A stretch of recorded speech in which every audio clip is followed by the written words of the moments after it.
1-2-1.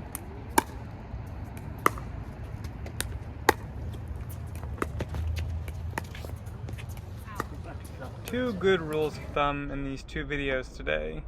The first one is to hit it to the moving person. Here, I actually get a kind of a decent serve. My opponent receives it, she's off the court, she moves to the side to hit a forehand, and she doesn't return this ball very deep.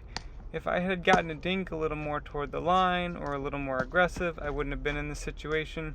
But she hits it at me as I'm moving, and I just can't field it very well, and it becomes a side out for them. Here's that point, again in full.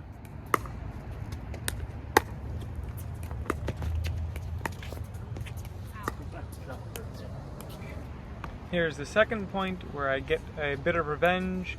This rule of thumb is to always hit it and keep the person back.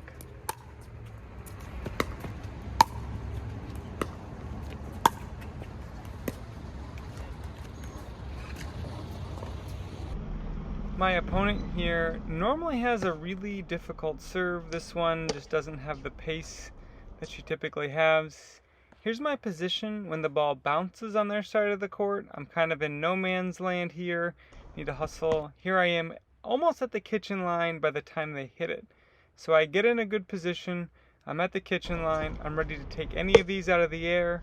The first one's a forehand that I hit back to her backhand. She hits a pretty good drop shot that I'm able to reach and take out of the air again, and my opponent isn't able to get the ball back. In the past, I would have tried to get cute with this point, try to hit a drop shot into the kitchen, but when you play against people who are relatively athletic, that's really tough and usually just brings them up to the kitchen line where you don't want them to be. Default rules can be really nice. They simplify your decision making within points. If you generally hit it at the person who's moving forward, you have a chance to catch them off balance or out of position. And if you try to keep your opponents back at the baseline, rather than hit something into the kitchen, it makes it extra hard for them to hit that kitchen shot, to reset the point and get into the dinking game, where things are a little bit more even. Thanks for watching this week. Here's some more videos you may like from this ongoing pickleball series.